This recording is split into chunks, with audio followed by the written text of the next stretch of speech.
2004 ఆ ప్రాంతంలో ఇక నాకు ఎంత మానసిక సంఘర్షణ అంటే, రాత్రిపూట నిద్రపోయేటప్పుడు భయం, ఎదుర్కొన్న అపజయాన్ని బట్టి, కనిన కలలన్నీ కళ్ళలుగా మారిపోయిన దాన్ని బట్టి, ఆశల సౌధం పేక ముక్కలాగా కుప్పలాగా కూలిపోయిన దాన్ని బట్టి, నా గుండె లోతుల్లో సర్వం కోల్పోయిన వాడిగా అల్లాడిపోతూ ఉంటే, ఆ రోజుల్లో ఏం జరిగేదో తెలుసా?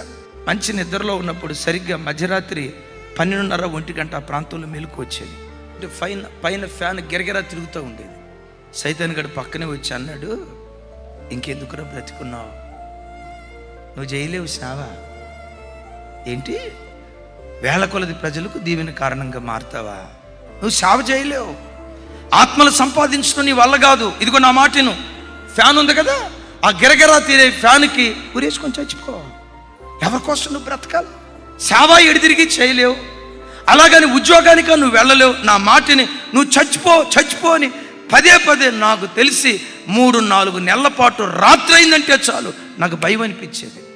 ఒకరోజు ఆ బాధ తట్టుకోలేక నేను బ్యాగ్ సర్దుకొని, నా బైబిల్ చదువుకొని, ఇక నేను వెళ్ళిపోదామని చెప్పి సికింద్రాబాద్ రైల్వే స్టేషన్కి వెళ్తున్నాను.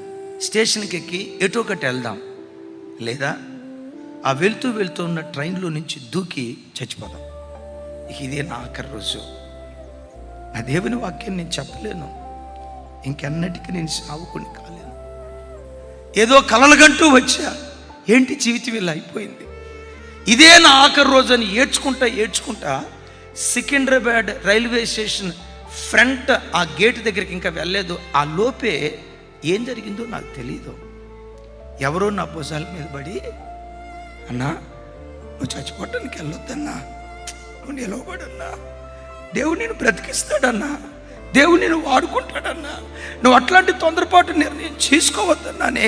ఆ తమ్ముళ్ళిద్దరు భుజాల మీద పడి, అన్నా నువ్వు చచ్చిపోవటానికి వెళ్ళొద్దన్నా, నువ్వు నిలవబడన్నా, దేవుడు బ్రతికిస్తాడన్నా అని నా భుజాల మీద పడి పిచ్చోళ్ళు ఏడ్చినట్టు ఏడుస్తున్నారు.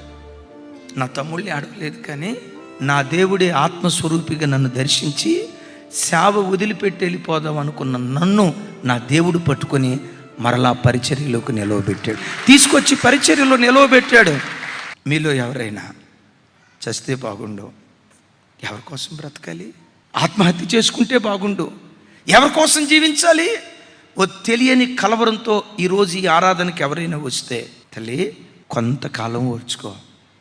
గర్భంలో ఉన్న శిశువును తల్లి ఎలా చూసుకుంటుందో, నీ ప్రాణం పోయి ఆఖరి క్షణం వరకు నా దేవుడు నిన్ను అలా చూసుకోబోతూ ఉన్నాడు.